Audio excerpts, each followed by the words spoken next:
Good afternoon, everyone.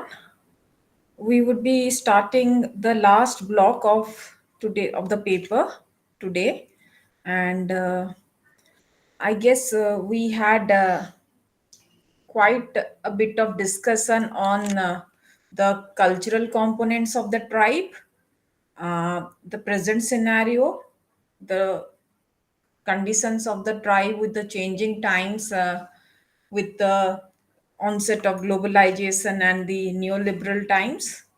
And now the today in today's class, the focus would be on tribal identity and ethnicity. We have already covered tribal identity and ethnicity, the first part of it, last class, and it mostly dealt with the changing forms of identity, the basic concept and components of identity, different forms of identity, and what actually makes tribal identity.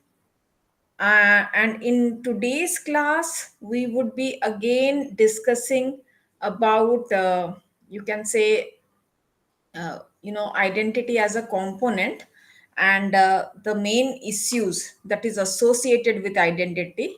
And apart from that, how in the changing times when we are talking about development and progress, we look at the various concepts of alienation, uh, and how the idea of identity comes in crisis.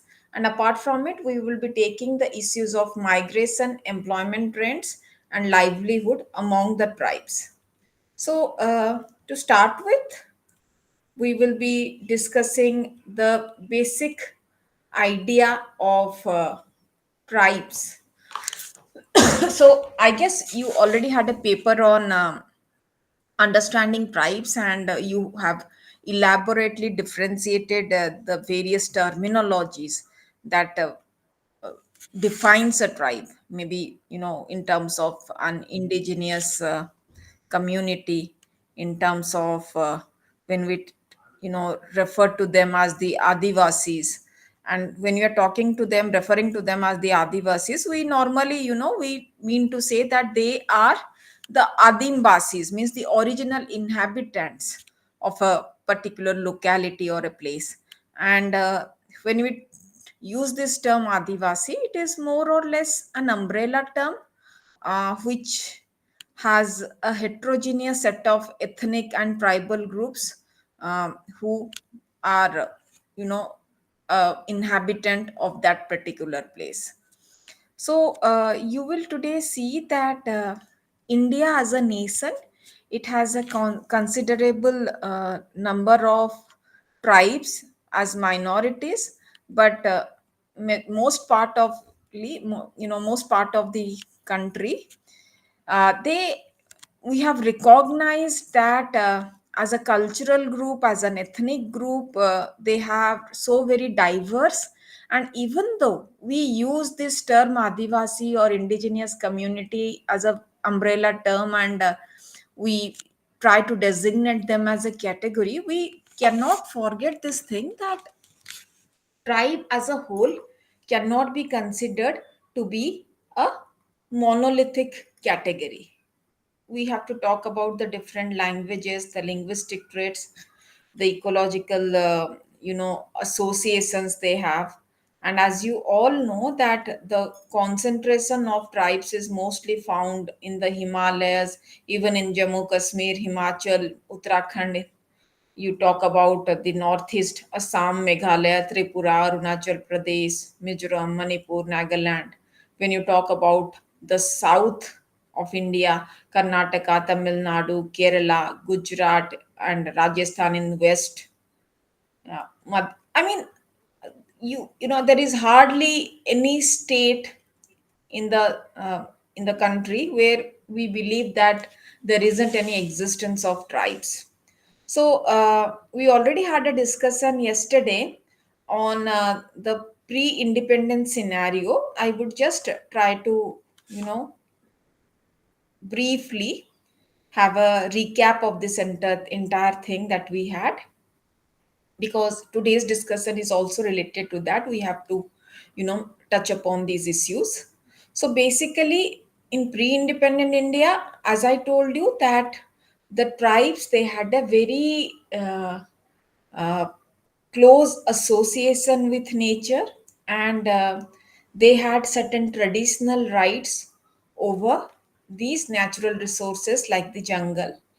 And after the onset of the colonial ruler, we could see that they could set up certain administrative mechanisms, like creating the forest department and certain infrastructure that you know denied the tribes of certain basic fundamental rights, that they traditional rights rather, that they had over the forest, because all their life they have been depending on forest products, and they have been cultivating in the forest, they have been earning their livelihood completely from the forest.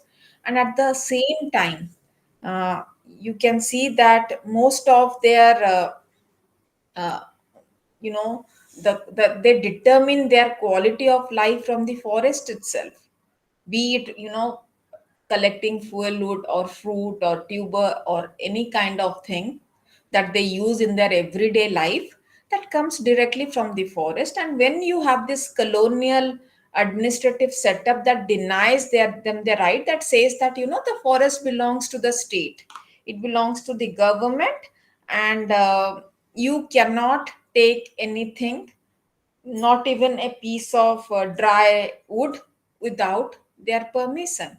So that created a lot of chaos in their everyday life, because as I told you, their life and their livelihood was so deeply associated with the forest. And apart from that, colonialism somehow destabilized their relationship with nature and with other tribes also. If you have read Madhav Gadgil's, some of his work on ecology and the tribes, he has clearly, he has shown how he has in fact given an example of two different tribes, where each tribe used to live in a very symbiotic relationship with nature and with the other tribes also, because they never, they had segregated the kind of work they used to do, the kind of activities they used to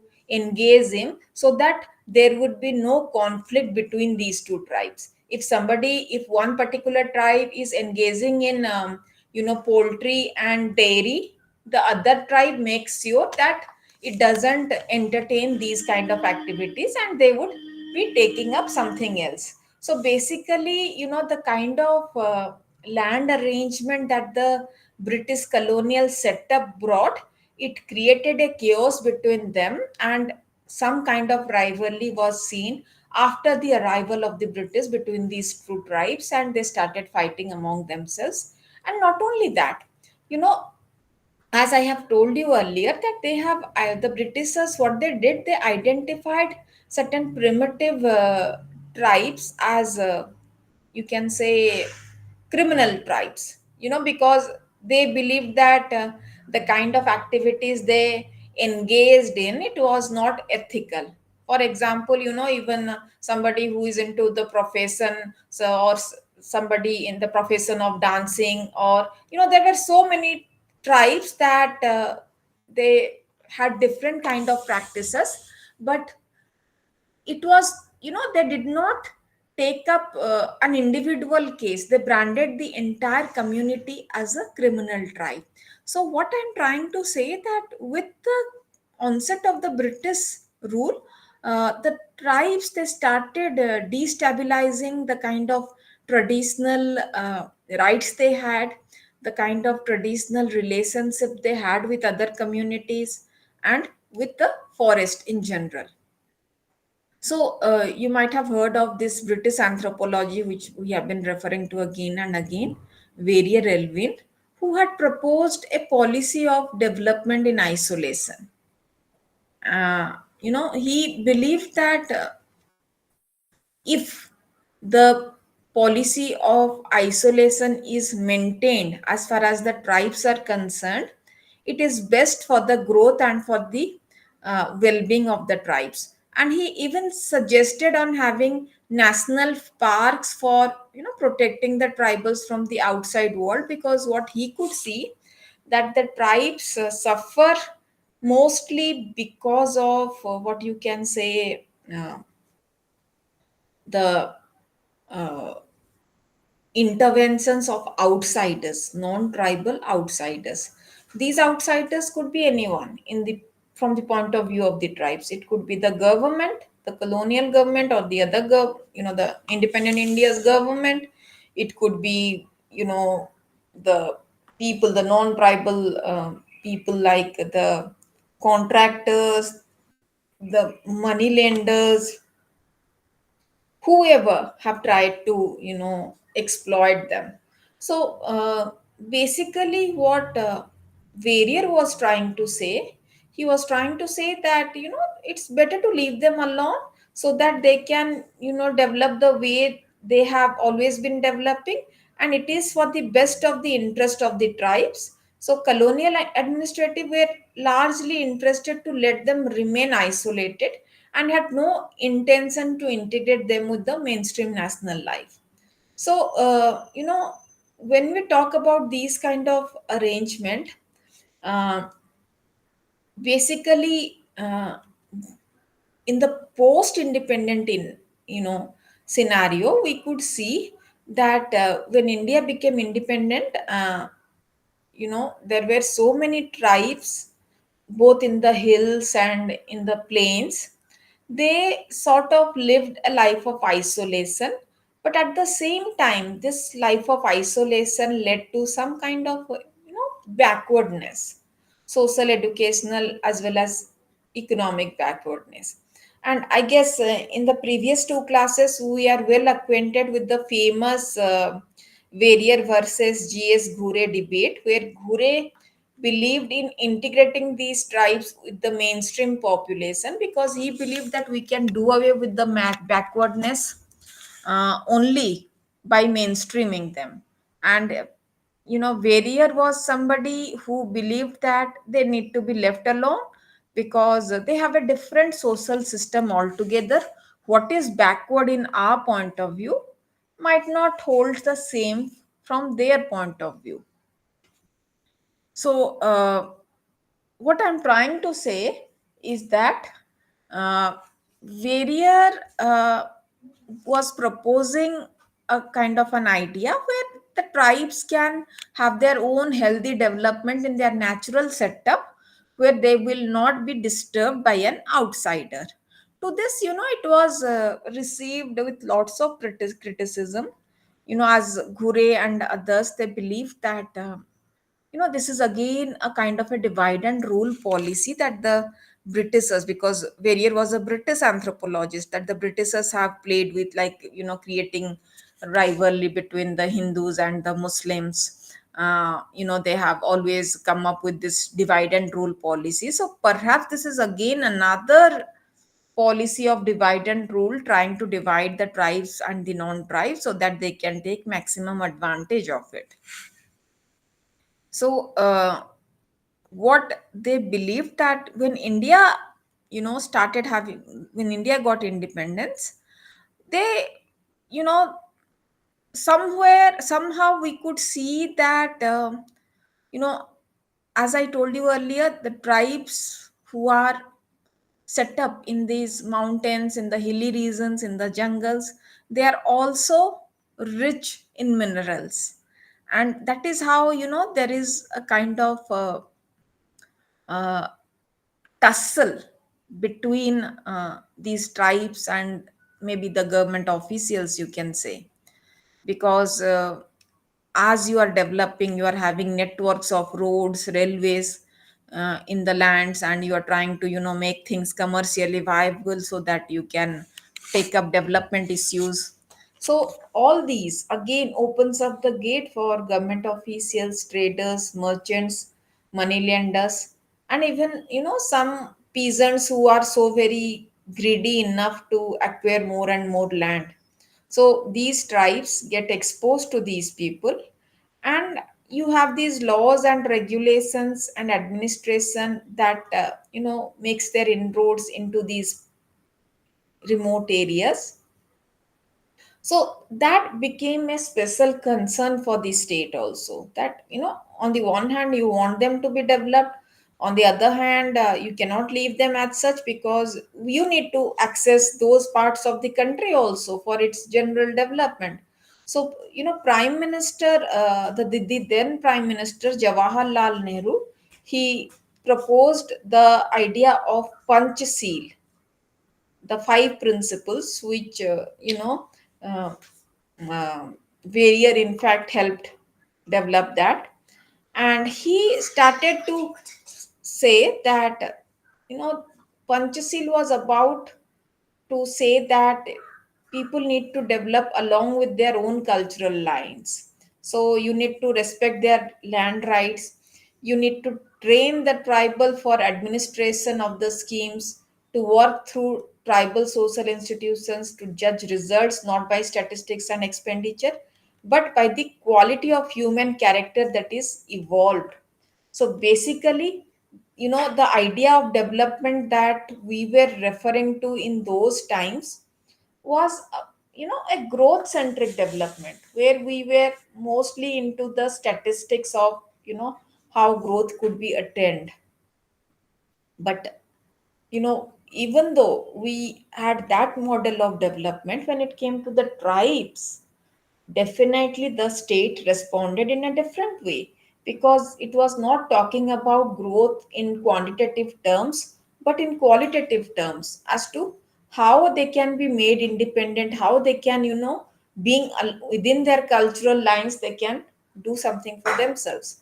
And apart from that, we have already discussed that you have certain constitutional safeguards like Article 342, which gives them special administrative measures. And it talks about a proportionate quota in state employment and proportionate representation in the national parliament. Then you have Article 16.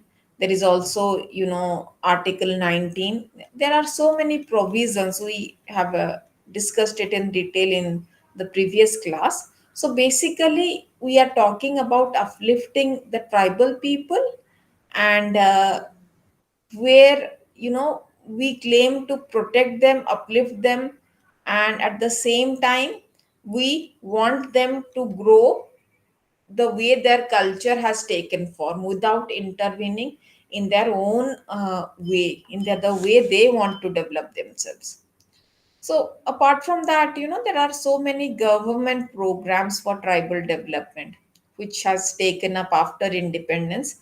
Especially you will see it in the first and the second 5-year plans. You will see that the tribal, they were not given separate consideration in development, but other than the scheduled status being subsumed, instead under the nationwide program of community development program which was adopted during this period of time, it was seen that you know that along with other communities, the tribes would also develop. So basically, through that community development program, they were trying to see that the tribes could also develop. And besides, were aware of the fact that the tribes have a rich indigenous knowledge of certain herbs, plants, insects, animals which have medicinal values. Drugs and practices have sustained, these tribal communities for generations, because there was no specific medical health care center in these remote areas which was inaccessible in those days. But till date, the tribes have survived without Western medicine. So basically, they were aware of that. And now, there, with the advent of colonial rule, because colonial rule displaced the indigenous healthcare system, the kind of healthcare system we had in terms of not only just traditional healing practices of the tribes, but if you talk about Ayurveda, you talk about Unani, homeopathy, or the different kind of the IU scheme that you have today, which is again, a revival of these of the traditional healthcare system we had.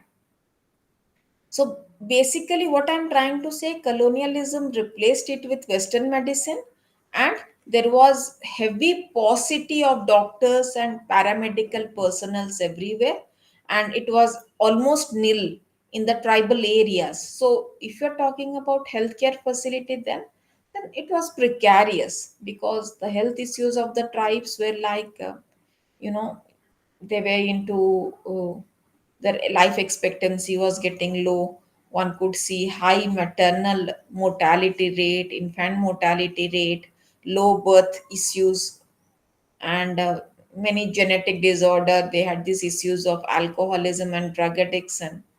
And when you talk about independent India, the scenario was not very pleasant in the sense that colonialism had already destroyed the traditional setup, like the kind of relation they shared with nature and other communities.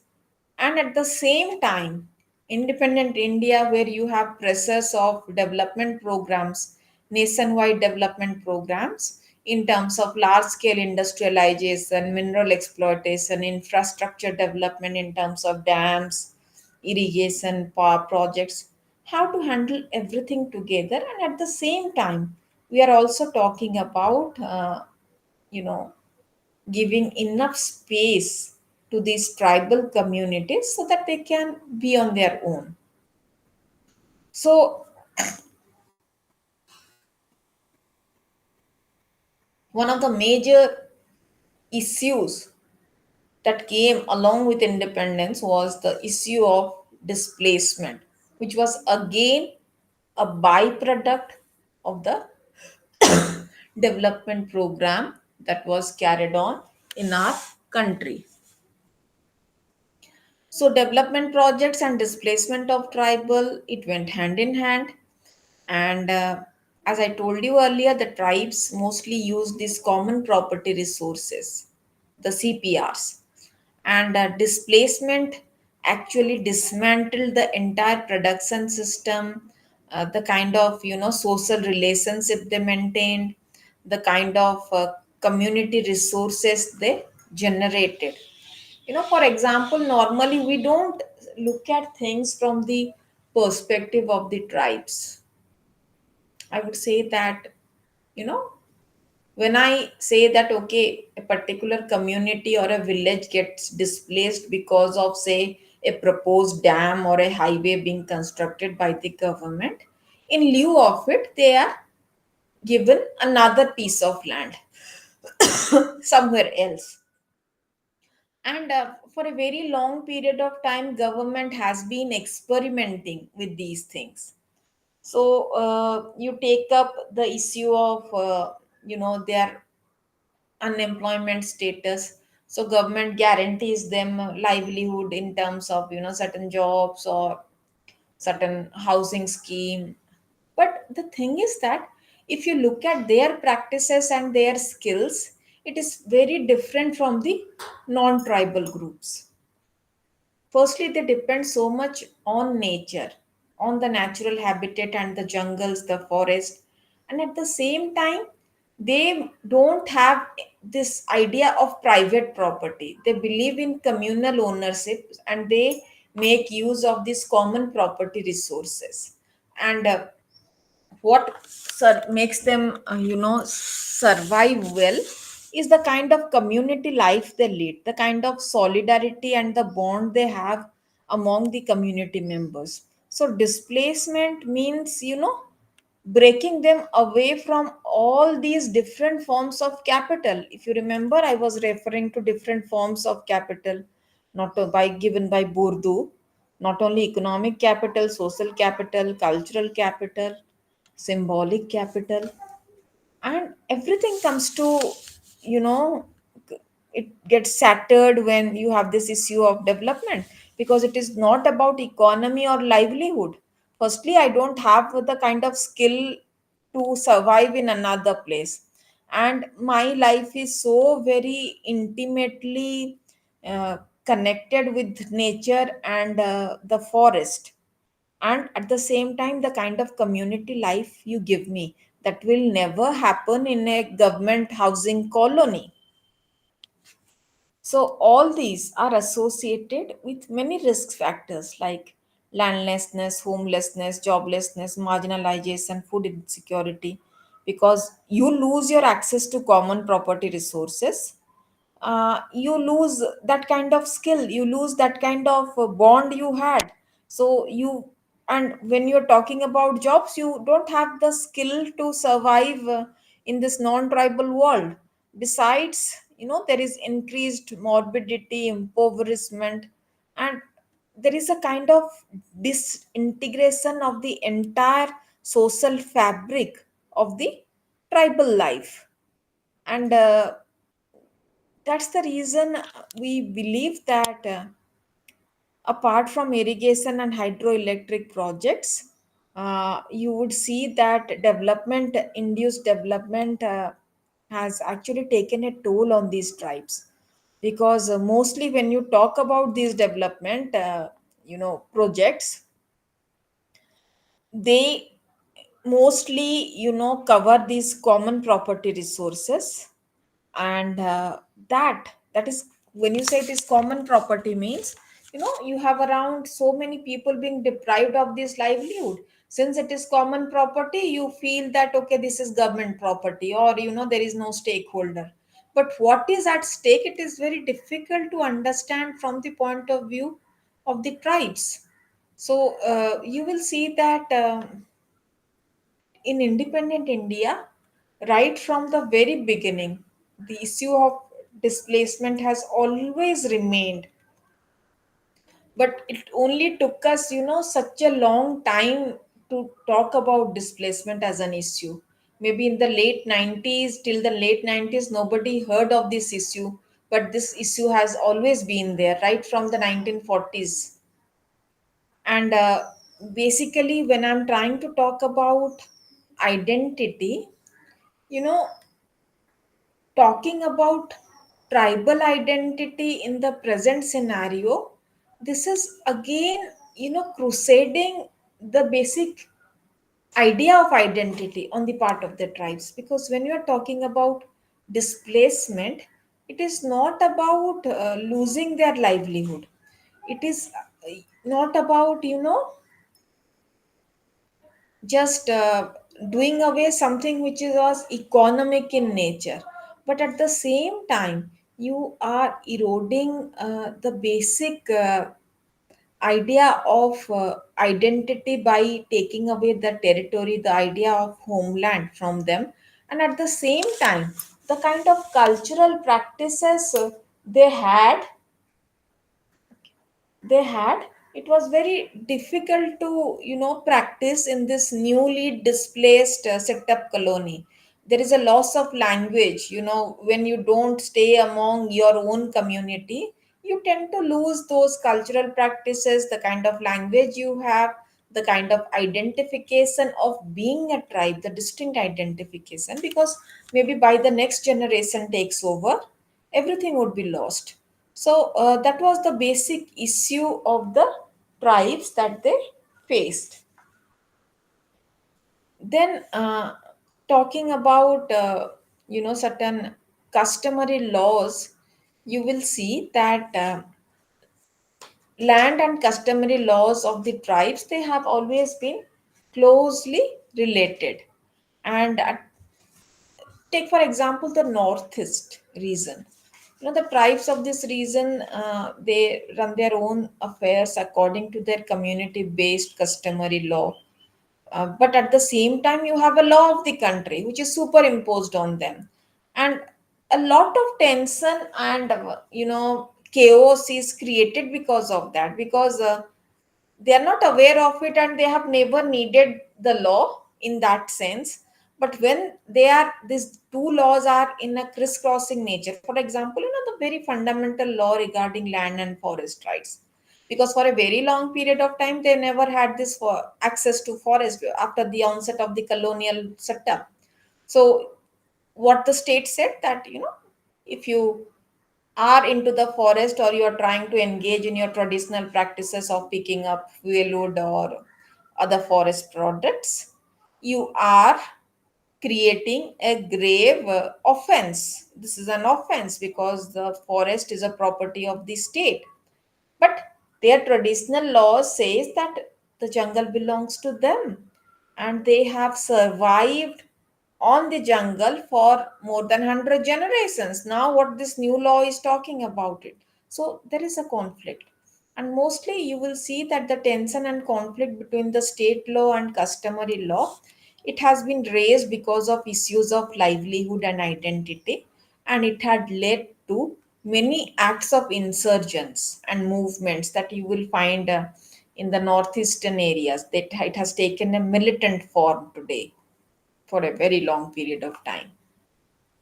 Talking about tribal movements, you will see that there is a growing unrest among the tribes, and you will also see the issues of left wing extremism, who have given a new dimension to these tribal issues. Uh, Now we are talking about not only just livelihood issues, but identities issues as well. It has taken great prominence in today's times. So, for example, in Andhra Pradesh, you'll see the districts. Now that Telangana has been created, but there has always been tension between Telangana and Rayalaseema, and in Odisha also you have so many people's movement, and at one point of time you had the issue of Naxalism, which is also related to this tribal issue. So at one point of time we started equating that okay, tribes are mostly Naxals. So a kind of a movement that is taking both extremist and other forms in many parts of the country, including the northeastern region. So, what I'm trying to say is that it started with colonial rule, but at the same time, we could see that today we are in such a position that certain structural problems have been created because of the structural changes that were taken up during that period of time. So you will see that. There is this concept of alienation coming up among the tribes. If you remember, I don't know if you have read about the concept of alienation given by Karl Marx. He says that how he is actually Marx is talking in the context of an industrial laborer, how he is getting alienated from the entire process of production, from his fellow workers, from the product that he is creating, from his own species, because of the kind of structural setup that has come up in the industrial belts of Europe. So alienation is fundamentally a relation of a particular relation of property involving involuntary surrender to the antagonistic other. So it is an exploitative relation of production, and its nature varies with that of exploitation. The more exploited you are, the more alienated you will be. And in the tribal context, we are actually we have start you we try to look at things from this concept of alienation. And as I told you, in the broader sense, we could see that alienation could mean not only loss of common property but also rights of the community over the uh, common property rights. And these tribes, they have been struggling to restore their traditional rights. But when we say that okay, it is illegal, it is something that is legal, what your customary laws says, it doesn't go well with the national laws. So that creates a kind of an alienation. So the kind of alienation, it varies from both individual and institutions. In case of land alienation, to individual, it can be divided into different categories. Am I talking about the urban or the rural areas? And it can also be referred to the tribal and the non-tribal areas. The primary reasons in urban areas is what you can say is uh, the issue of housing, where it is they are into a non-agricultural kind of a setup, and this kind of an alienation is out there. I mean, there are different ways in which tribes are alienated from their land. We can take it up one by one. I will just try to tell you. uh, for example, in what ways a tribe can be alienated from land. Firstly, they are manipulated as far as land records are concerned in many ways. So, you will see that these land records have contributed to a lot of chaos, and it has actually created this problem of land alienation. And the tribes were never legally recognized as owners of the lands which they cultivated, because they mostly cultivated the common property resources. So the kind of manipulation, it is immense, and it is very difficult to prove on the part of the tribes. Second form of land alienation, it comes from Benami transfer.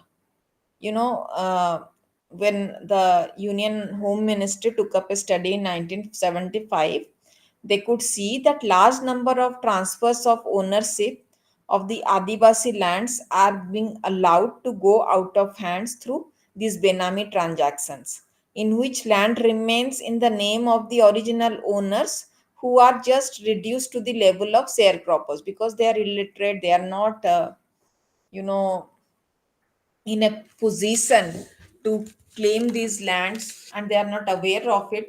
So basically the land remains in their name, but their status is that of a sharecropper. That was one of the most rampant things that we will see in independent India. Another form of land alienation is related to leasing or mortgaging of land. There you will see that to raise loans for various needs of the tribes, they have to give their land in mortgage to the local money lender or to the rich farmers.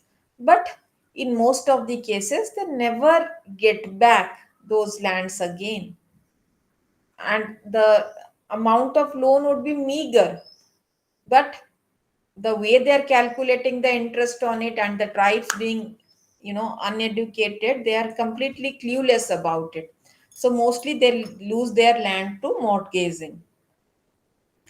Another form is encroachment, where you normally you disposes the tribes from their land, and there is no when there is no proper land record, then you tend to bribe the local patwaris, the local landhold, the persons who are into the revenue thing, and you manipulate the date of settlement, and that is how you claim the tribal lands. And another form was marital alliance or concubinage, where you tend to grab the land of a tribal at no cost by marrying a tribal woman, then deserting her. Or that is not a proper marriage. You don't take her to be a wife, but it could be used as a way to grab the tribal land. And there are many cases of fictitious adoption, where a non-tribal is said to be adopted by a tribe, and so that he could snatch away these lands from the tribes. So these are the various ways in which land alienation takes place. And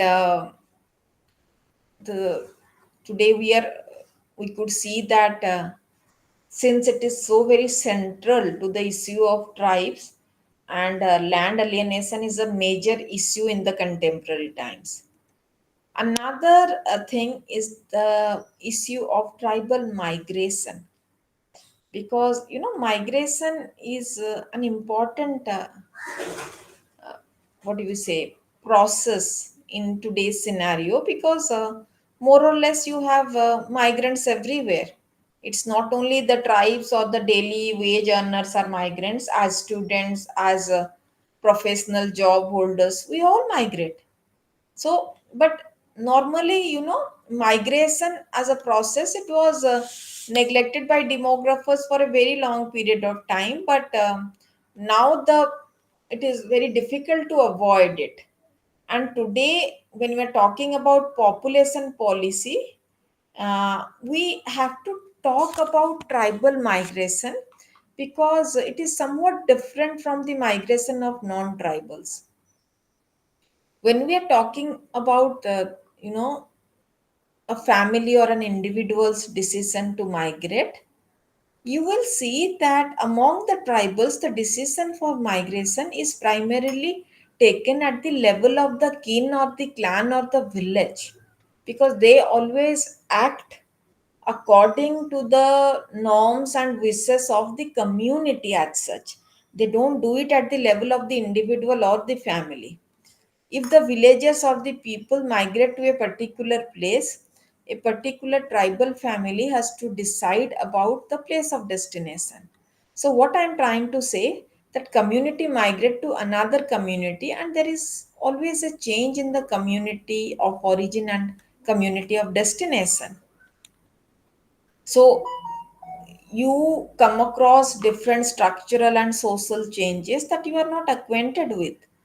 And the tribal region, for example, the place you come from, it could be a hilly and forest region. And when you end up in another topographical area which would be unfriendly to you, and it will be very difficult for you to adapt to those situations, because neither those climates suit you, nor you have those kind of skills to survive in those kind of a setup which is completely new to you. So that's what we have to say, that when we are talking about tribal migration, it is about the entire community migrating. And that's a new kind of a challenge that you will not see in the issue of non tribal cases of migration. Then, when you talk about laws relating to land and land transfer, you will see that land reform has always been the major means in which a creation, an attempt to create an egalitarian society, especially in rural society, it has become successful to some extent. But however, when we talk about land reform being a state subject, the legislative as well as the administrative responsibility lies on the state, and union government lays down only certain general guidelines. Therefore, the nature of legislative measures and their implementation and achievement are likely to vary from one state to other, because they are influenced by the complex interaction of certain historical socio-economic forces. And when you talk about British colonialism, it was through land revenue policy and this the kind of exploitative bureaucratic structure they had. The tribes were left out, and maybe it led to the kind of de-peasantization of tribes, because these tribes were the ones who used to cultivate by clearing the forest. It was their customary practice. And at the same time, the kind of new administrative legislative machinery is coming up, they experience landlessness and are compelled to work as laborers in their own land.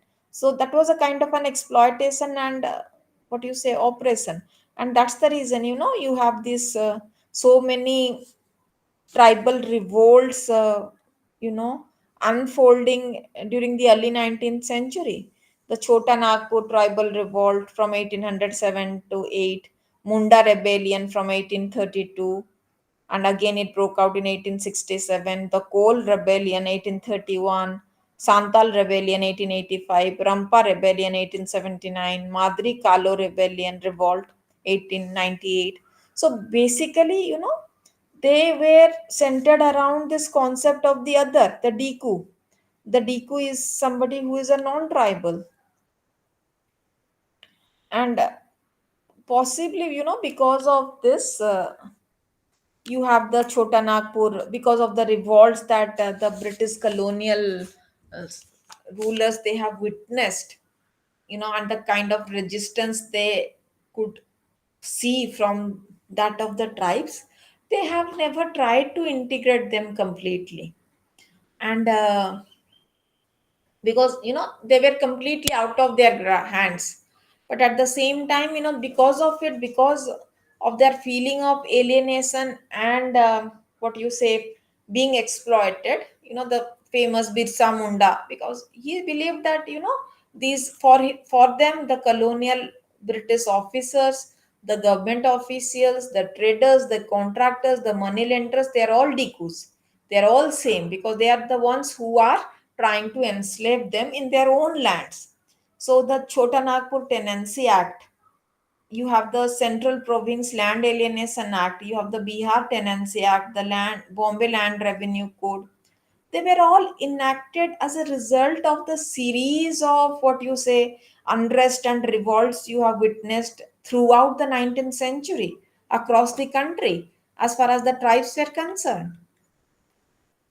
So that's how we have created a kind of a legal framework for the tribes, like in terms of the CNT Act, the SPTA Act, Land Acquisition Act, Coal Bearing Act, SC and ST Prevention Atrocities Act. These are some of the legislations which govern land rights, regulate acquisition for public purpose, and protect the tribals from alienation. And the SPT Act, it is similar to that CNT Act, but goes a step forward in recognizing the customary rights, the community right that the tribes have. It tries to protect these rights of the Paharias, restore, provision for restoration of illegally alienated land, the way they have been alienated. So it recognizes that kind of land. And also there is this provision of PESA, Panchayat Extension of Scheduled Areas Act, that it, because this act specifically empowers the Gram Panchayat and the Gram Sabha to prevent alienation of land in the scheduled areas and to an appropriate action to restore any lawfully alienated land of the scheduled tribes, because it is only the local community who can be aware of the oppressive nature of any land alienation if at all it has taken place. So in that case, they have empowered the Gram Sabha and the Panchayats to identify such cases and restore them, the kind of land they had earlier. Talking about the issue of migration, as I told you, which is a major issue when we talk about the tribes. Uh, Migrations, especially, it has mainly it has become a result of land alienation, and you will see that tribal population in many areas in India, they migrate to all still more remote areas, especially forest reserves areas, leaving their normal habitat or to urban cities for a better opportunity when they lose their livelihood due to certain government policies that they do not gel well with. So, tribal population who lose their land and livelihood because of this, they tend to migrate. And today we believe that somewhere, we are trying to protect the forest cover, which is important. But the very notion that the tribes are actually causing environmental degradation, it is a very wrong idea of looking at the entire issue of tribes, because the tribes have always survived along with other, what we can say, other uh, not, I would say that they have always, for for since time immemorial, they have been surviving in this forest. And had the tribes been the sole reason of environmental degradation, then maybe the environment would have degraded maybe 1000 or 2000 years ago. Why today? The reason is that, we really don't see why there is a progressive shrinkage in forests in the tribal habitat region.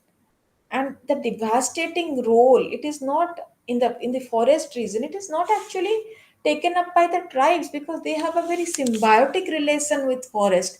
They have a kind of a, what you say, uh, sense of justice being done to each and every species of the forest.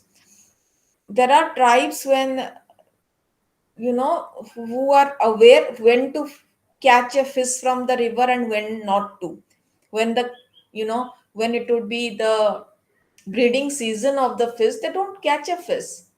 And they have their own, ways that they have sensed from nature and they have developed, like in which season which herbs needs to be plucked, what species need to be left behind in what season. They are aware of it, and they use these forest products, which in such a way that they don't deplete it. So today when we talk about environmental degradation, or the forest getting devastated, it is not because of tribes but because of capitalism, you can say. Because you have these external migrants, these contractors, forest officials, the big industries, corporate houses, and there is so much burden on the in the hands of the government, where you have to, pass certain policies, you have to encroach certain forest land so that a big corporate mining industry could be set up. So government is also partly responsible for the kind of scenario we are witnessing today.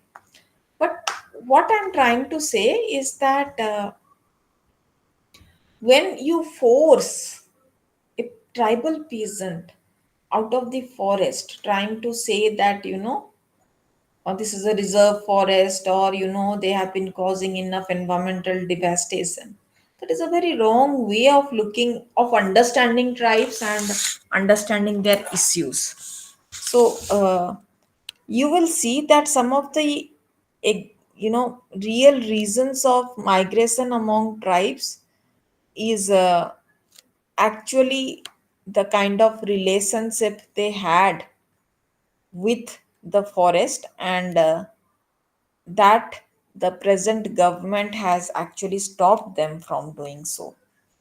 So for example, before independence, we could see that outmigration of tribes to these urban and industrial cities was very less.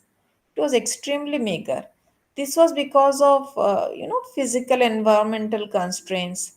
It did not motivate them to go to the cities.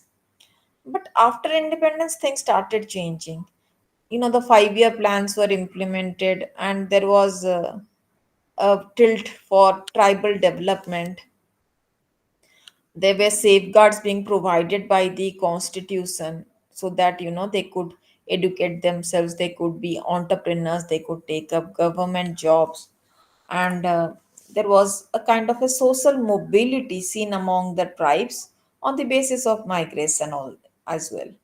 So we could see that some 100 development skills were schemes were uh, implemented during the first and the second 5-year plan. And there you can see that mostly tribes had to migrate to other cities, to other places in search of livelihood. And if you look at the Chota Nagpur tribals in the tea plantations of East India, these people were forced to migrate due to land alienation, economic exploitation of the moneylenders, and political oppression of the British government. The plantation sites were extremely exploitative, because there was no time limit to the kind of work they did. The industries did not contribute to the development of the region. and the entire stock was, exported to other regions because there was so much heavy demand for tea at the global market. And they had these tribes, these workers, they had actually no legal protection or security in their work, and they were also not allowed to leave the plantation. The kind of, stringent laws they had, it was very difficult to escape that scenario. And the area was also very, not conducive to good health. Mortality, morbidity rates used to be very high, and they had to work under very highly exploitative conditions. And though they formed a group distinct from the local population, they were not antagonistic to them. So they have assimilated with the dominant culture of the region, but at the same time they retained their identity. And today also in northeastern region, still you will find these tea tribes who has not been given the tribal status yet.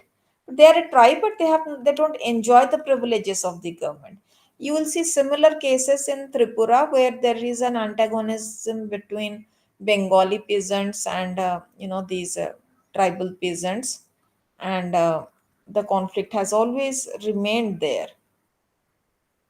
Then, when we are talking about migration among tribal women and girls, you will see that you know tribal women and girls, they do migrate to urban cities in different context, but they face a lot of problem, you know housing problem, uh, at the same time, sexual exploitation in the big cities. The issue of human trafficking among tribal women is also quite high. And these are some of the issues that you would see, that when girls and women from tribal areas migrate to these places, they are quite unskilled, they are illiterate, they have to work in inhuman conditions, standard of living is extremely poor, and at the same time they're exploited by the middle class men, the contractor, the construction worker, companies, employees.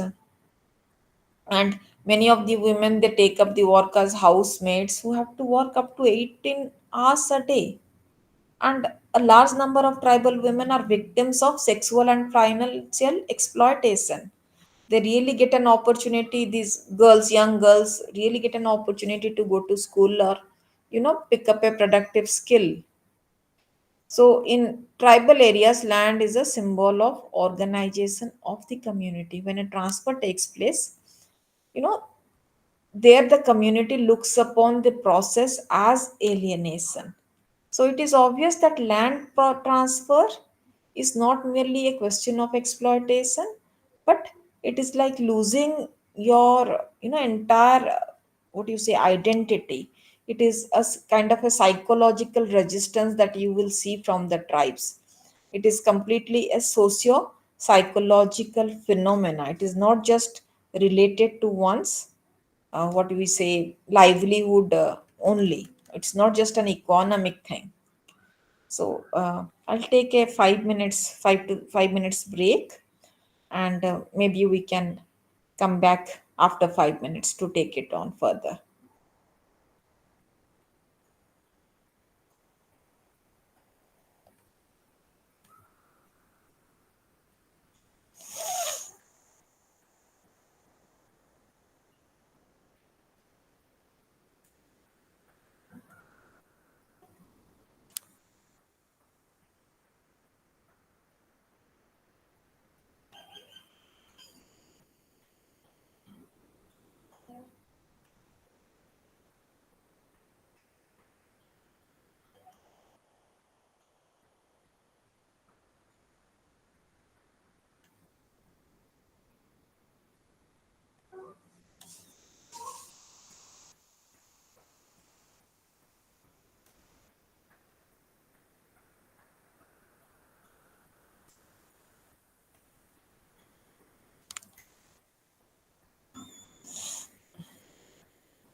Hmm.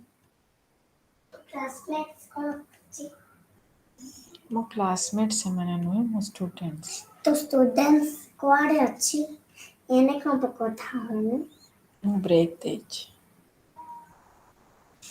ପାଣି ପିଇବି ବୋଲି। ପାଣି ପିଉଛି ସେ ମୁଁ ପିଇବି ଗୋଟେ ତୁ କଣ ତାର ପାଟି ଚୁପ୍ ତା କରିଦେଇଛୁ ହୁଁ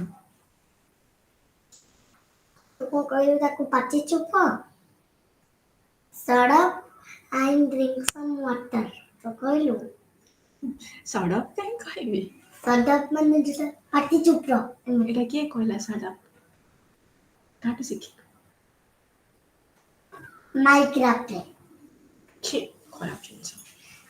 ଏ ଯୋଉ ମାଇକ୍ରାଫ୍ଟ ଟିଚର କହିଲା କହିଲା shut up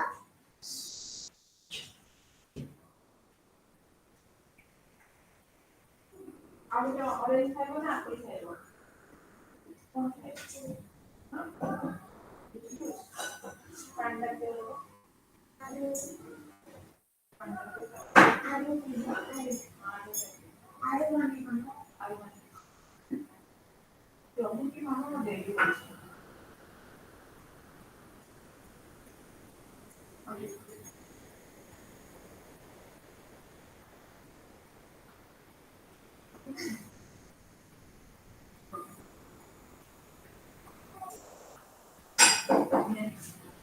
କିଛି ନାହିଁ।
ସବୁବେଳେ ସେମିତିଆ ବ୍ରେକ୍ ଦଉଛୁ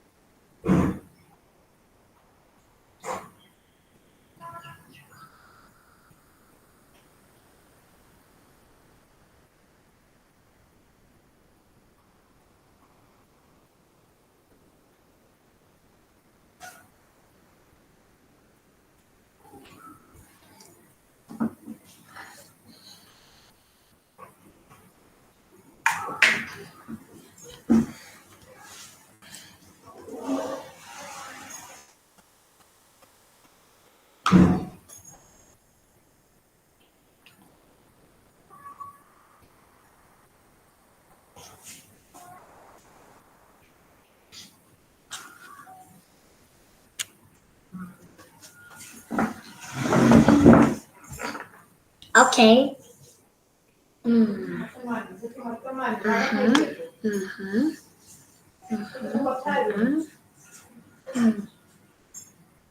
It's not ready. Yes. ମୁଁ ଖାଲି ଇଏ ଫଟୋ ଦେଖୁଛି ମୁଁ ଫଟୋଟା ଖାଲି ଦେଖୁଛି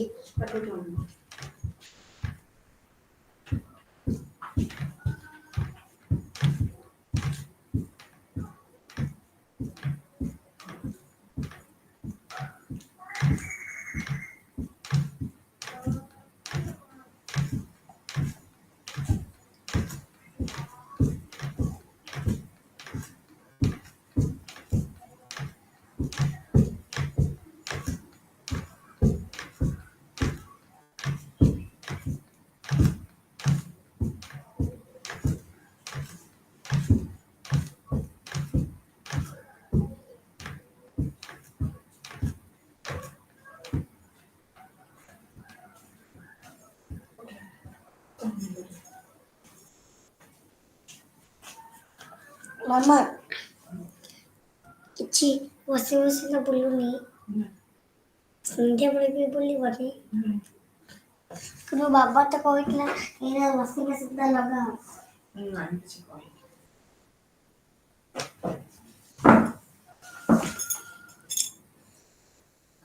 ଚା ଇଲ ଚିକ୍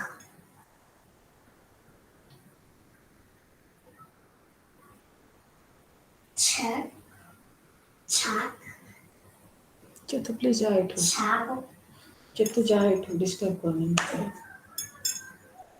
କେତୁ ଯିବୁ ନା ନାଇଁ ଏଠୁ।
Welcome back.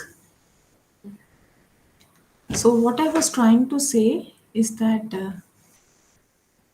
when we talk about tribal identity in the contemporary times, the idea of the way we have romanticized tribes as a pure category, the naive forest dwellers who live in a very pristine kind of an backdrop with pristine minds.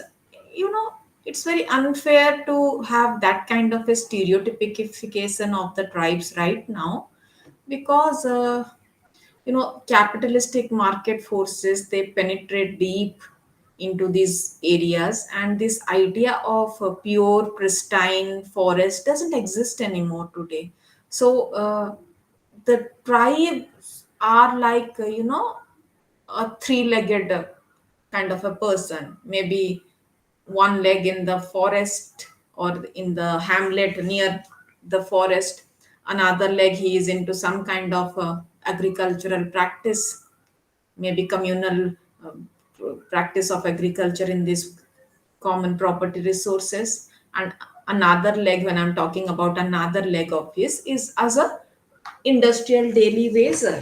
So that kind of a fracturedness could be visible in the tribe's life today, and viewing them as a pure category, that they are just forest dwellers who live on forest products, that kind of an image doesn't exist today necessarily. Now, talking about you know the kind of you know considering them as a labor force, normally we the most talked about thing among demographers is that the idea of demographic dividend. We say that India is has the benefits or the demographic dividend today. The reason is that uh, the working population, the age group of population between 50 to 59 is of the maximum. So, that is called the demographic dividend, because in a country like Japan, they have the maximum number of people who are in the elderly generation. So when we are talking about manpower, they are not in an advantageous position. But India today is in a position where 64% of the population is enjoying this demographic dividend. So, talking about Indian labor market, we can say that we have full-time, part-time workers. Depending on season, we have different kind of wage earners, and many things. Many factors actually determine that: cultural, social, economic factors. And today, when we talk about the employment scenario, maybe we can say that uh, the first survey that was taken up by NSO on employment, it was conducted in the period 2009 to 10. And based on the 2004 to 5 survey, employment rate of the country, it was something 385 million to 459 million. And depending on the, calculating on that status, the MGNREGA program was enacted in 2005, and it was meant to create employment for people who can, because as a nation we used to suffer from massive rate of unemployment and underemployment. And the issue of seasonal unemployment was also quite rampant, because mostly so many people would be engaged in agriculture, but the productivity low rate would be extremely low. So if you say that that is a case of underemployment, not so many people are actually needed in the sector, but you will find them. So it is not fullest utilization of their potential.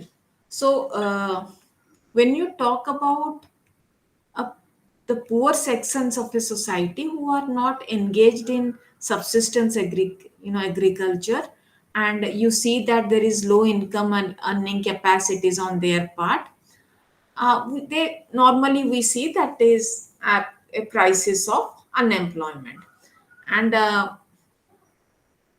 unemployment, the way we have to talk about unemployment today, we have to address it in such a way so that we can impart new skills to this new generation people, and at the same time we can see that they earn their livelihood, and they remain engaged throughout the year. And talking about the tribal population, you will see that 80% of of them, they work in agricultural sector, mostly as cultivators, marginal farmers, agricultural laborers, because they hardly own their own land. They don't have their own land.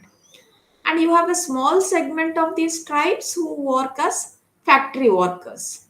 And further, a smaller section like you will find them as cattle herders.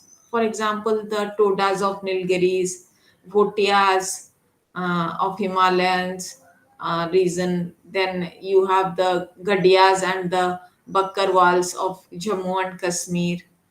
Uh, and there are few sections like the Mahalis of Bengal, who are like artisans.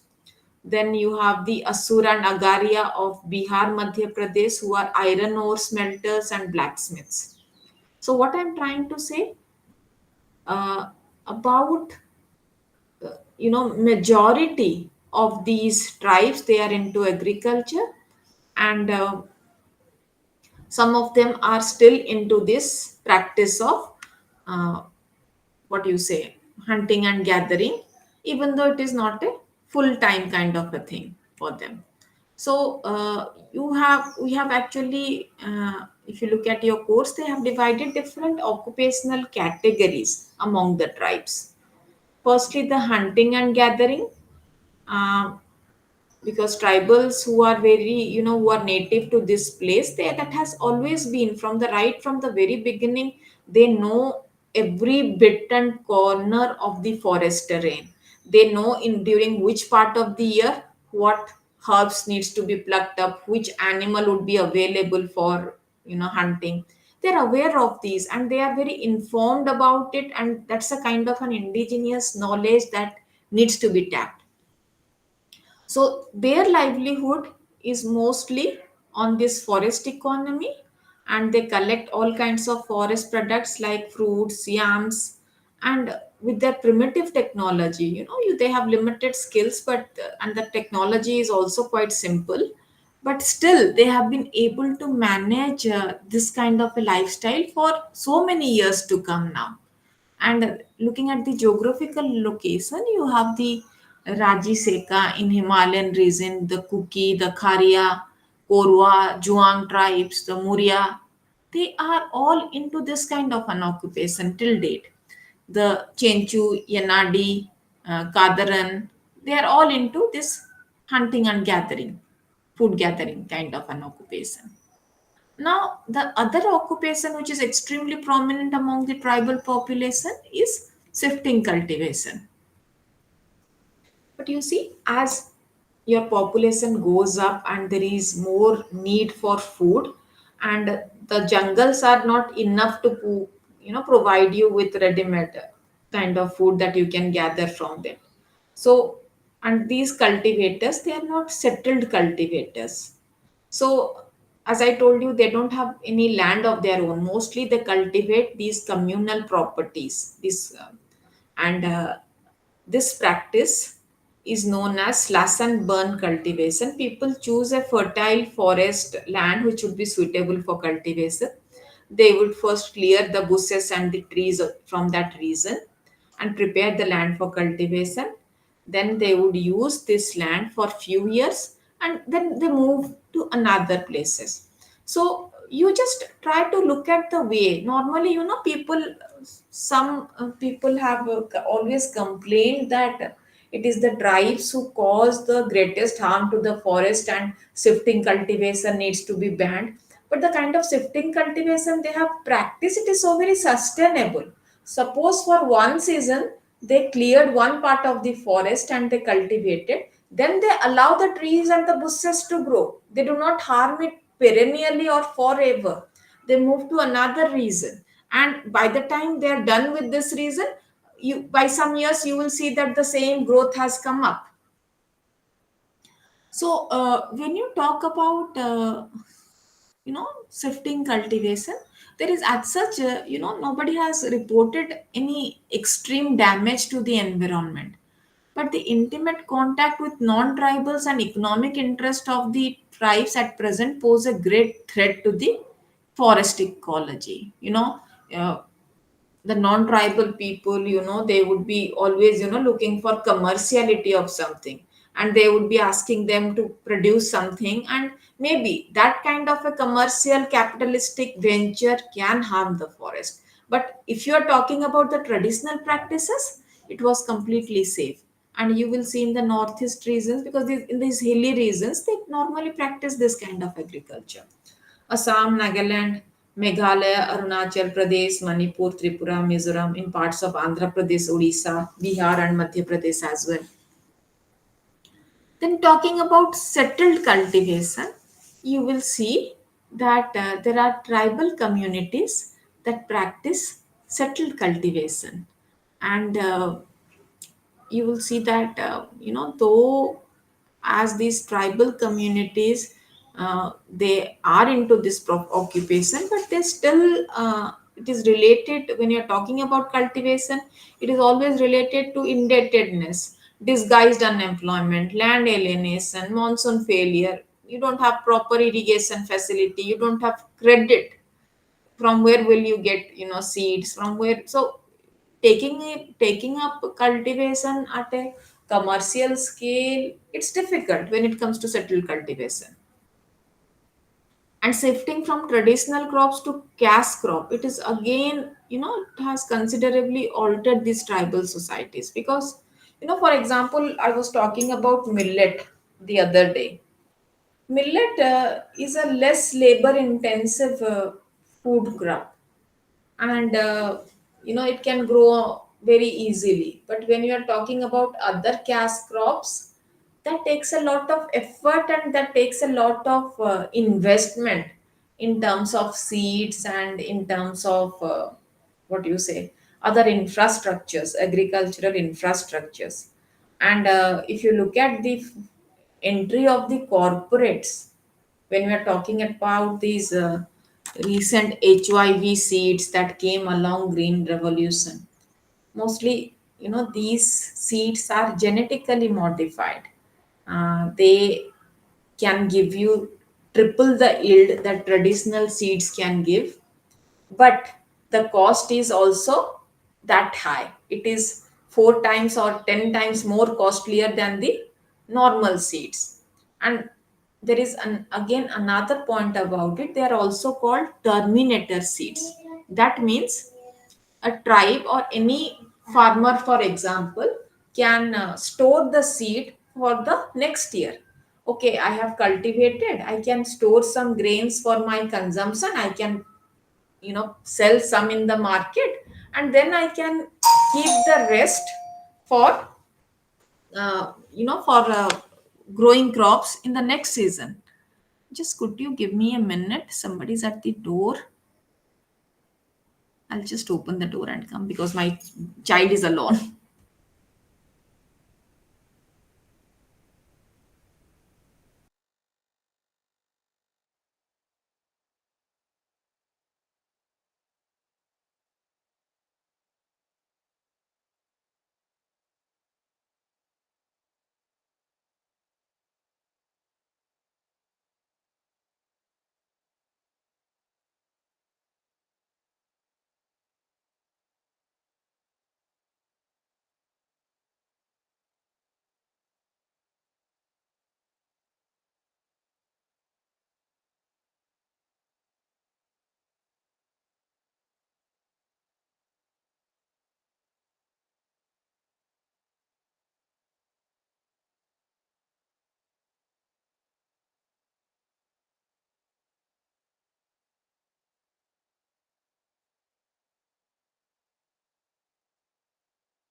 Okay, sorry for the delay.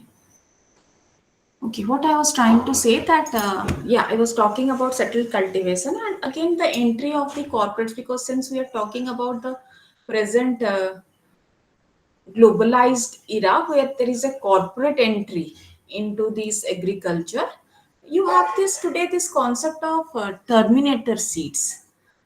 These terminator seeds is something that if you save them and you plant it the next year, that will not yield you anything, because every time they need to be purchased from the market fresh. And that is the reason why you witness so many farmers suicide. And maybe the tribes, when you are talking about agriculture, they have never taken, I think the other day I think Mr. Hussein, you were talking about farmer suicide, why it is not very prominent among the tribes. So normally farmer suicide rate you will find among those people who are into commercial farming, and mostly they take the help of these kind of seeds, and the kind of infrastructure that is needed is massive. But when we are talking about these tribes, they try to manage with something minimal, and that is meant for survival and subsistence. that is not meant for a commercial kind of an endeavor that they try to take. And apart from it, you have quite some non-agricultural employment. For example, practice of crafts, basket making, spinning, weaving. So here you will see that they use certain primitive instruments, and at the same time you have some locally available raw materials in the hill and the forest regions. They try to take help of that. Until date, the tribes in Gujjar, Kinnori, they have these wood practices. Kanjar and Mahali, they are into basket making. Karmali in ironsmith, they take up the jobs of that. Asura and Agaria, they are into some kind of iron melting. Then you have the Baraik who are into cloth making. So quite a substantial number of tribes you will find who are into these kind of things. And when you talk about these government jobs, if you see the kind of statistics we have, it's the data is bit old, but it says that normally you will find the tribes just 5% of them in grade A, 6% in grade B, 6.9 in grade C. And when you talk about the grade D, the Safai Karmacharis, they constitute around 12%. So basically, you will find them absorbed in the sectors of railways and postal departments, and mostly in this grade 4. So you will not find that, we talk about reservation, that undue place, privilege is being given, but they have not yet been able to capture these privileges yet, because they are in a state where, they need to be really pulled up from that scenario. And some of the tribes are, if you make a comparison between tribes, there are certain tribes who are able to make advantage of it, and some of them are still in a very primordial state where it is very it is very difficult for them to mainstream themselves and take into these kind of employment opportunities. uh, Talking about development programs and employment, you will see that uh, we have so many, schemes coming up. Uh, for example, when you talk about these small and marginal farmers or these landless farmers, you we talk about certain schemes like MFAL, SFDA, DPA, CSRE. There are some of the schemes that are directly, mentioned for this kind of group, and they are meant to skill them, provide them job opportunities, give them different skills. That is the major objective of these kind of skills. And they try to take up, you have new openings for skilled, semi-skilled and unskilled persons. You have active market, labor market policies, ALMPs, and that is an important strategy for providing immediate access to employment to advantageous groups. Then as I told you earlier, this Mahatma Gandhi National Rural Employment Guarantee Program, which act which was supposed to be a major success. Uh, it Though it was introduced in 2009, it has been able, trying hard to give livelihood security to households in rural areas. And though you will see that the tribal population, though it has engaged itself, but you know it has not been able to transform their lives in a big way. So it is accountable for providing them employment, those who need some kind of right to employment. So this guarantee has been given, and it is considered to be one of the successful schemes of the country. Apart from it, you have the Swarna Jayanti Gram Swarojgar Yojana, SGSY. It is again a self-employment program for the rural poor, and they tend to provide you through generating income, generating assets through bank credit, and some kind of government subsidy is given. And the implementation cost is shared by both center and the state at a ratio of 75% to 25%.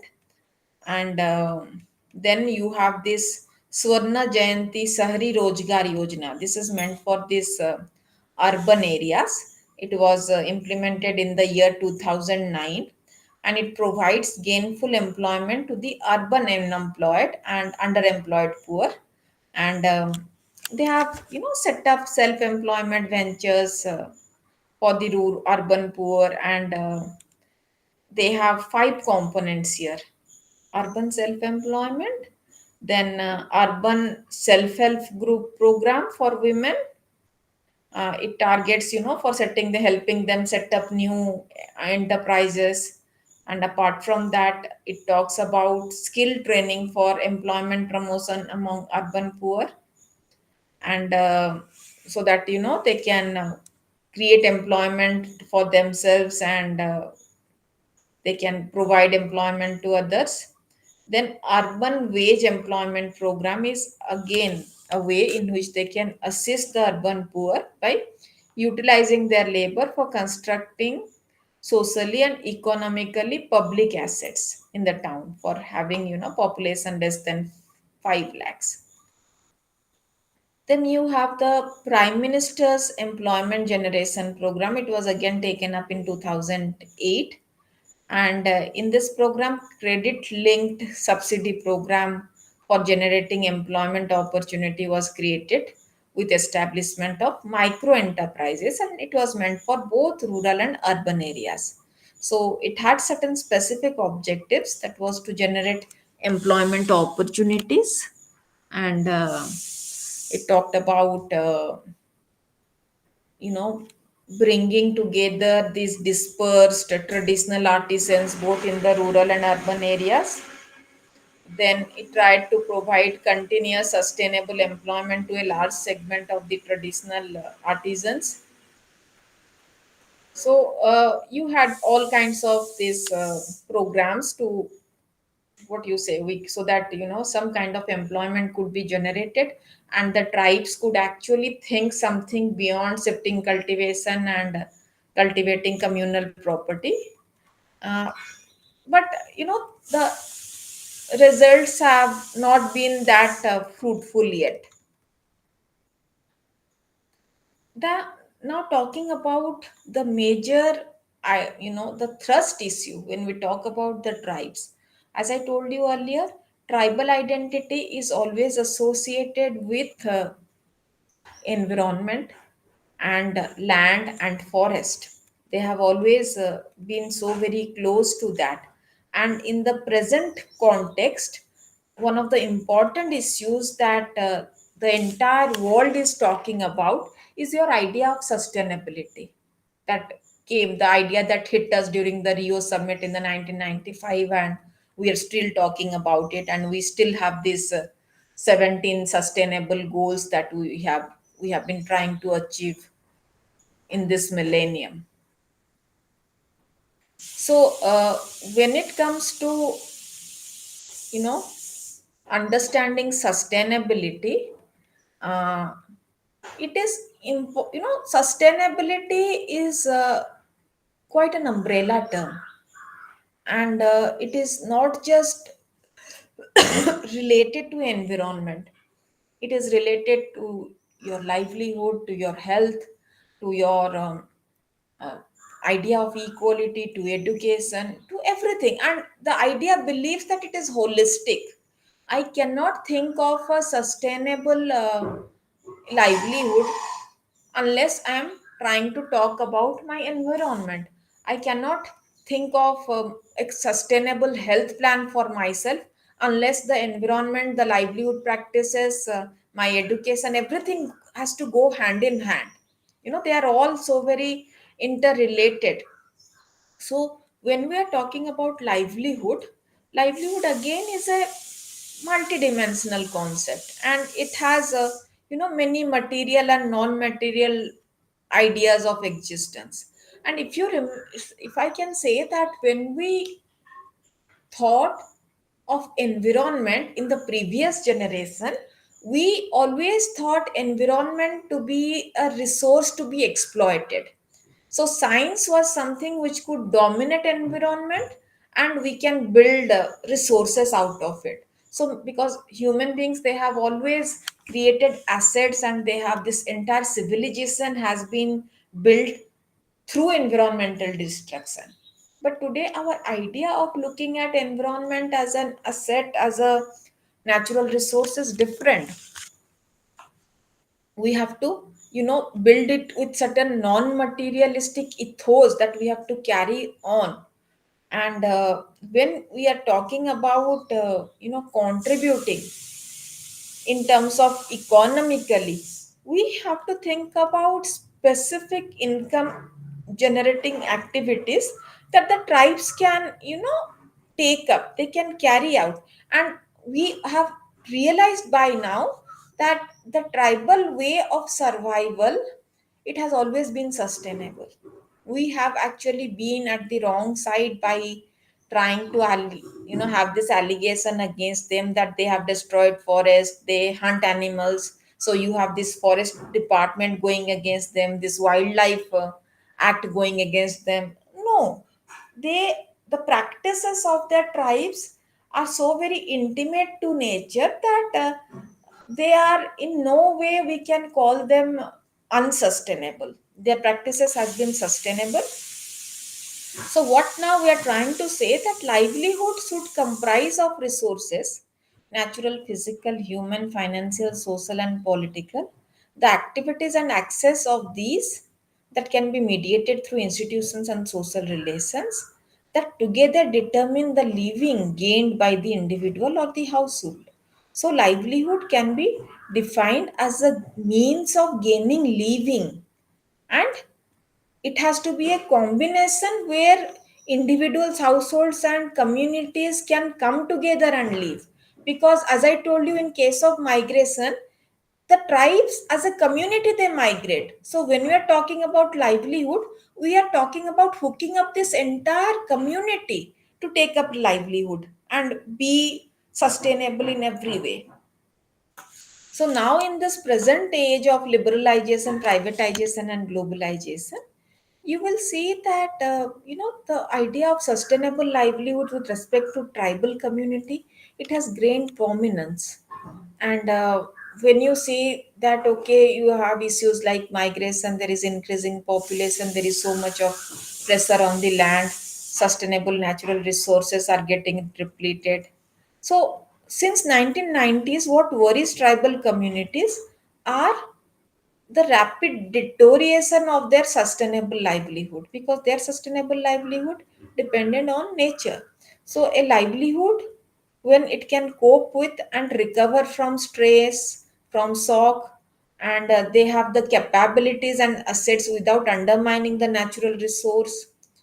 They are talking about a livelihood which can support their family and the community needs, and without harming the environment. And they are not stressed, because when we talk about today's job, the kind of professions we are into, it is so very stressful. Everyday modern life is so stressful.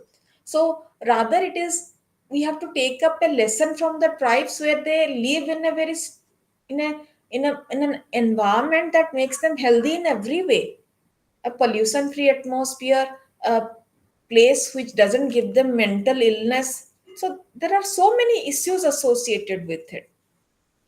So the tribes, when they talk about their livelihood issues, it includes a symbiotic relationship with natural resources, with the jungles, and it includes the right to food, right to water, right to work, right to forest, and right to land. And when you are talking about sustainable livelihood, it is all about promoting equity between generations and different races, genders, and ethnic groups. That kind of equity has to come. I would not deplete all the petroleum in my generation, in my lifetime, so that my next generation has to ride a bicycle. It is not about sustainability or equity.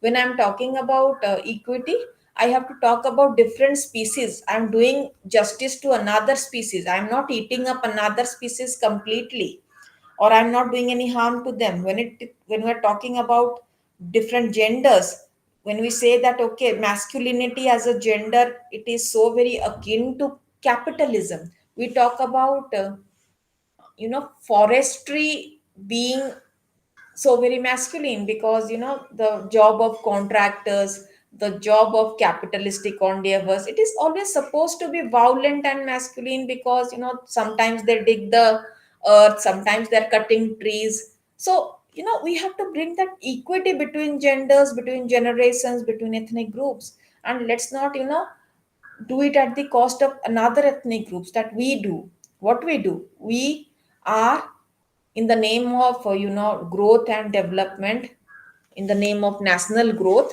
national development, we tend to mine out extracts, and in the process we not only harm the environment, we are also trying to take away the livelihood and the life of these tribes. So there is, we are doing it at the cost of another ethnic group, another group.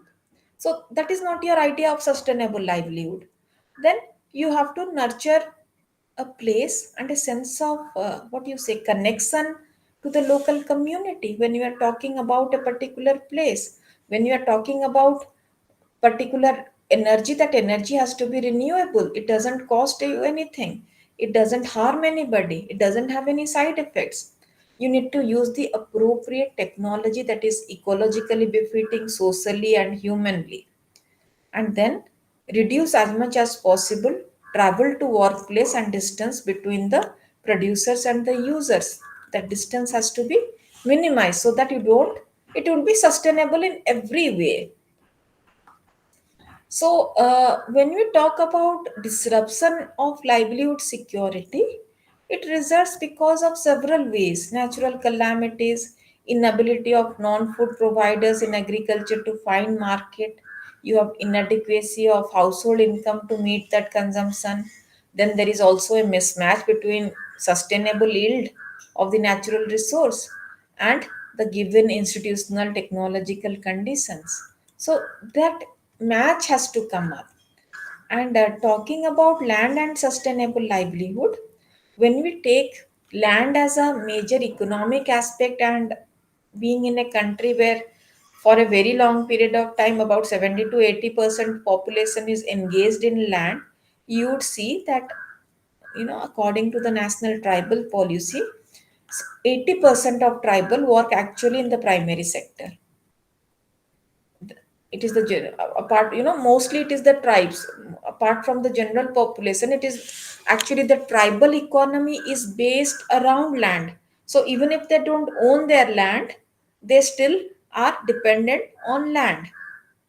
And it is very crucial. Land is extremely important for improving the status of the tribes, because that is the best skill they have, and they have been doing this job for so many generations together.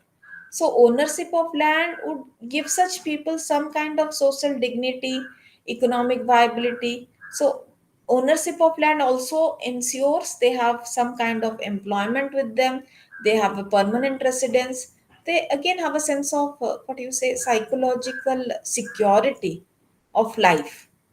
So that is how we started exploring the different laws that we discussed earlier, which talks about trying to reduce land and land alienation among the tribes. It refers to that.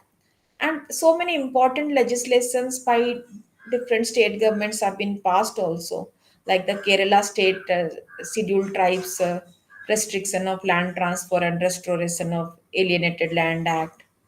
Then you, in Andhra Pradesh, you have a similar act which restricts that kind of transaction. So in Bihar, Odisha, Karnataka, Maharashtra, it's replete with such lands. So the reason is that it is a community which is we have this archetypal image of the tribe being gullible, being ignorant, innocent, helpless. So, okay, we have to see what skills they have. And since it is one of the important skills that they carry with themselves, the government needs to ensure that any piece of land, it will bring a strategic change in their lives. Here land is not just a primary need, it is a strategic need for them. It is, if you give them a piece of land to a tribe, even if it would be a it, it would not be a viable land, but the kind of skill they have and the kind of hard working as a community they have, and the entire community can turn up. And it is not about my piece of land or their piece of land. Since they have this strong community bond, they can really do wonders with it. So that's the major reason the government ensures that the tribes are in a position to retain the kind of customary laws they had regarding land, regarding the traditional rights. And at the same time, so that the tribal lands would not be taken away from them, and they are not alienated from their land. Now, talking about the idea of sustainable livelihood and environment, as I have already told that they are so very intimate, they work in an intimate relationship with nature. So one of the most important resources of livelihood for them is forest. So the national tribal policy says that more than 60% of the forest cover of the country, uh, they actually lie in these tribal districts, 187 tribal districts. And you will see that the tribal socio cultural economic life is so very connected with the forest ecology, and that's the reason we call them vanya jati, vanya basi, Vannaputra. We have different names because they have always been in the forest, the forest dwellers. So there are various reasons, because they know how to create a sustainable livelihood through the forest. If you put a non-tribal in a forest and a tribal forest, maybe within few months the non-tribal would create $1 million from out of that forest and completely devastating it. But the tribes have been using it for years together without any ounce of degradation being caused to that forest.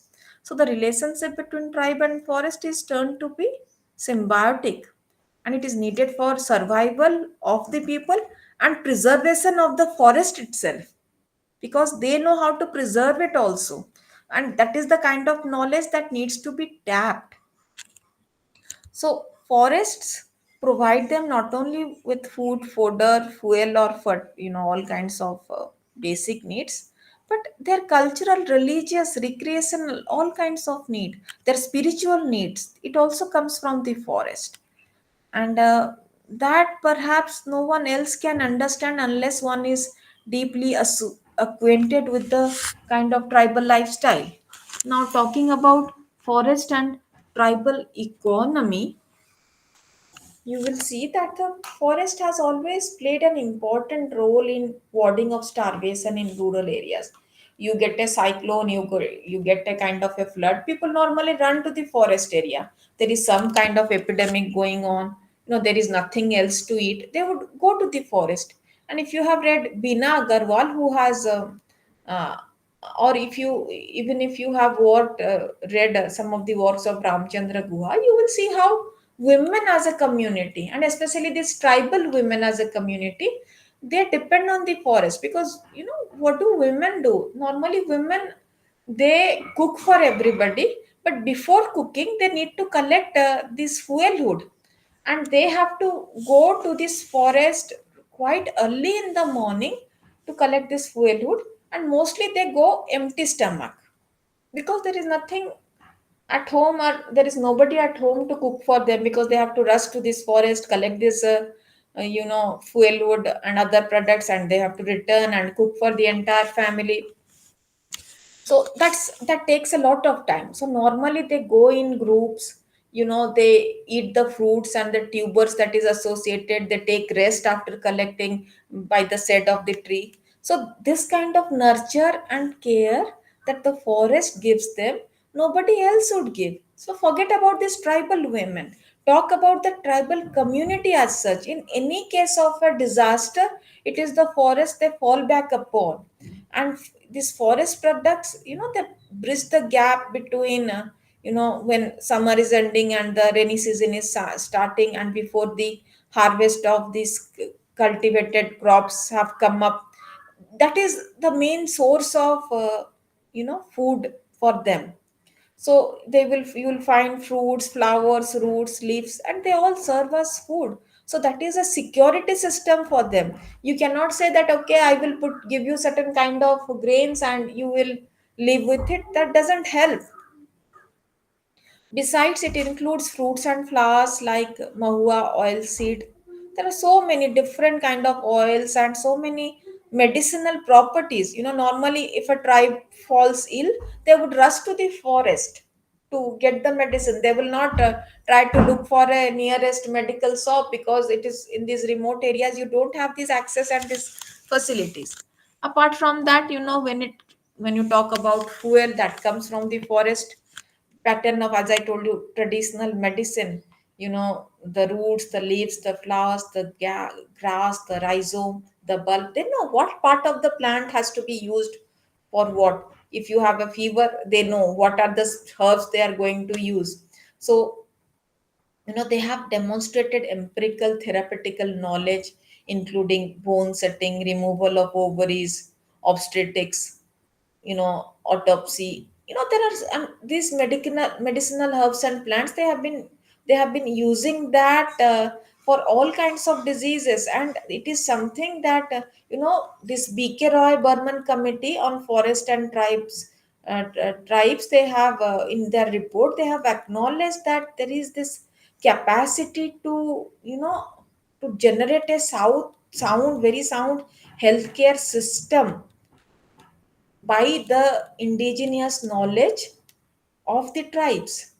So, in fact, that is a massive literature that needs to be documented for these indigenous medical practices to be, taken up to the next level. It has still not been documented, and we believe that, okay, they're superstitious people. God knows what they are doing with it.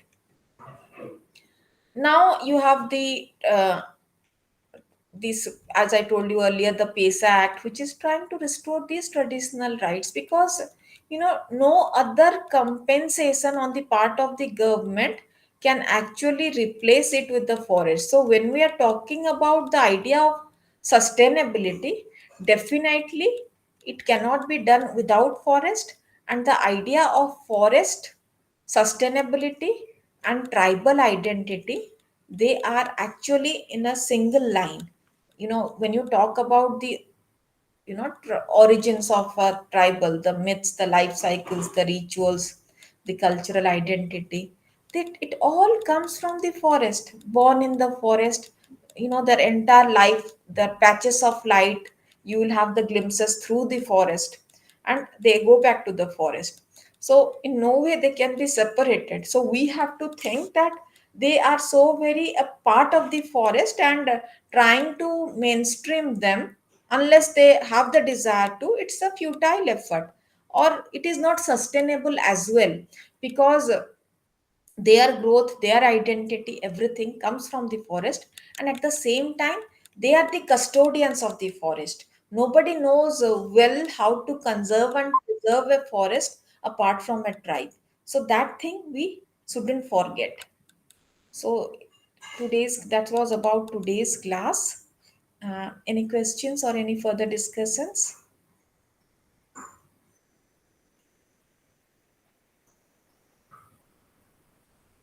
Okay then. Hello, Yeah. ma'am. After attending all these 4 to 8 lectures of tribal society and basic understanding in reading, ma'am, the anthropological studies that were done in the pre-colonial era and post-colonial era. So, ma'am, there are many different types of studies that are being done on the tribal people that we have discussed in class.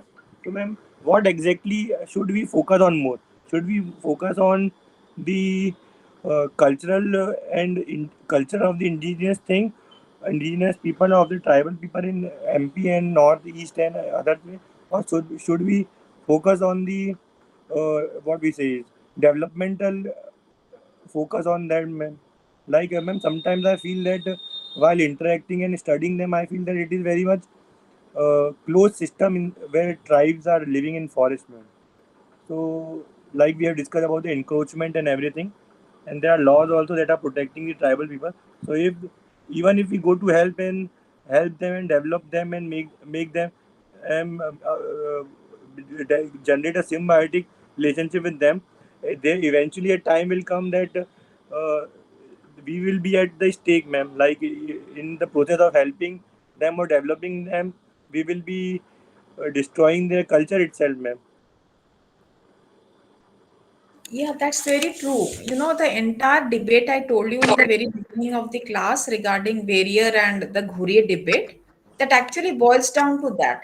And talking about the anthropological monographs that has been produced during the colonial times, see, there was a very intimate relationship between anthropology as a discipline and colonialism, because mostly these anthropologists were the colonial personals, the people who were part of the government, and they had a purpose.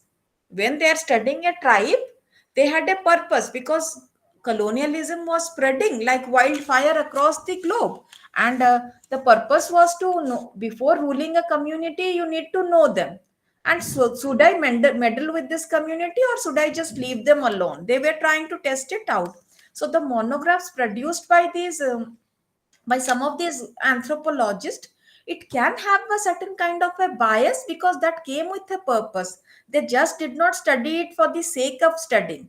You know, you will find strange monographs which projects them in a in a very different light. It definitely speaks of the white kind prejudice that these colonial Europeans had on these natives. That's a Yeah. different issue altogether.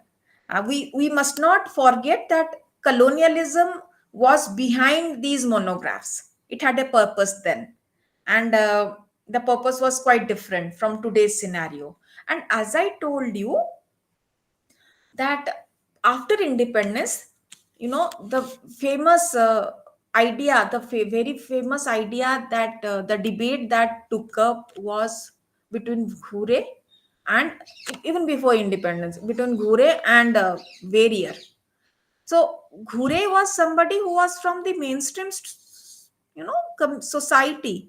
If you look at Ghure's background, he was a graduate in Sanskrit who later on took sociology, and he was a orthodox kind of a Brahmin, and he's he's a, what we say, approach, we normally say indological or textual approach.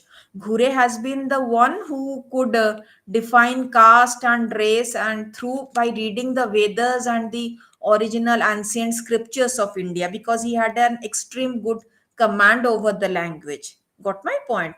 So Ghure is not the one who has been to the field or lived with the tribes. And talking about Warrior, an English anthropologist from Britain who was an Oxford product, and all his life he has stayed with almost all different kinds of tribes in his entire. If you read his biography, Ramchandra Guha has written, he has married two tribal women in his life, and that's the way he has lived.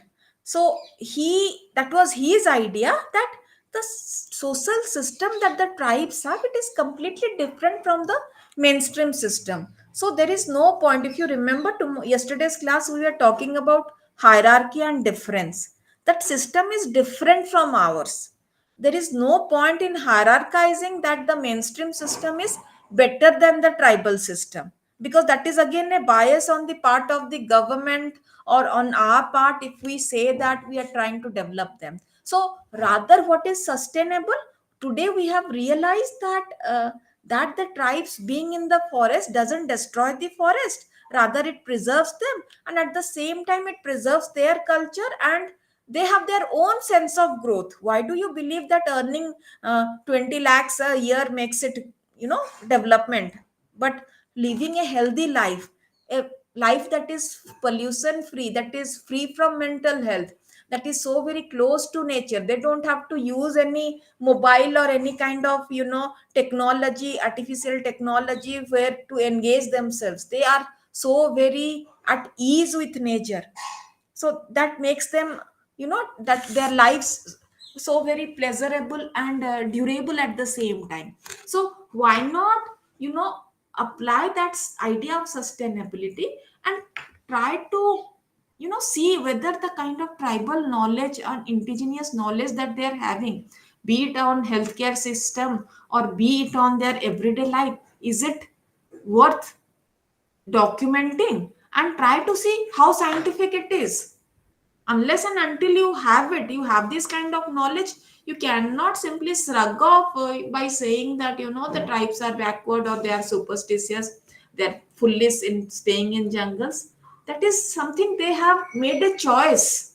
So today by development we don't mean bringing up big buildings or, talking about GDP rates going up. No, that is not development. Today by development we mean freedom, cultural freedom, being free to make a choice. So leave the choice to them, and then try to see what kind of life they have, what kind of, you try to document the kind of indigenous knowledge base they have, and try to see whether it is scientific or not. Then you can say that, okay, they have been stupid or you have been stupid. That's what I feel. It should be taken up in this way. Yeah, ma'am, I understand, totally understand. Ma'am, and there one more thing, that when we are talking about prejudice and the divide that is between the mainland area and the non-mainland area, that is the distant area, and we call that this is the tribal divide and the modern and the historical divide between the and the mainland area. But ma'am, there is I have felt in Delhi that there were news about the northeast tribes and coming very educated, ma'am, coming for high studies in New Delhi, and then they were being discriminated there, that we don't give you hotel rooms, we don't let you sit in the restaurant with other people, as you eat some, your eating habits are different, and Yeah, your eyes are smaller than I know. us, you I are. know because yeah, I have been in Delhi for quite some years for my education. I know, and in hostel also they, no, non northeastern would not like to stay with a northeastern guy or a girl, because their eating habits are different. They are so very free. They are not into, people say that they're not studious. They are not into studies. They are always, they would be playing music or dancing, or they would be drinking. That is the culture. That's a part of the culture. So comparing northeastern, as I told you, tribes are not a monolithic whole. Tribes are so very diverse. Why do you have to, bring them under one umbrella, that okay, they are the tribes? Northeastern tribes are completely different from the central Indian tribes or the western tribes, and the quality of life they have, that is completely different, because they have a great massive impact of Christianity on them. They have the advantages and benefits of western education. So they come to India, for them it is India, because I have seen my some of these northeastern friends refer to Delhi as India, that okay, I'm coming to India now and I'm going back home, because they don't believe that northeast is a part of India. They have that kind of conversation because they have always felt alienated.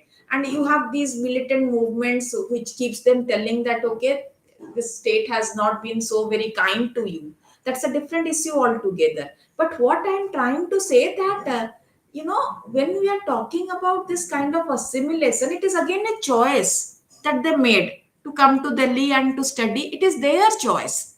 So if when we talk about development, the greatest development, we can say that the state has been successful in giving development by allowing each individual to practice his or her choice. If I'm not able to practice my choice for any kind of reason, then perhaps somewhere my state has failed me. It is a failure on the part of the state. So the kind of discrimination you have, that is definite, because not everybody would be, open to a new kind of a culture.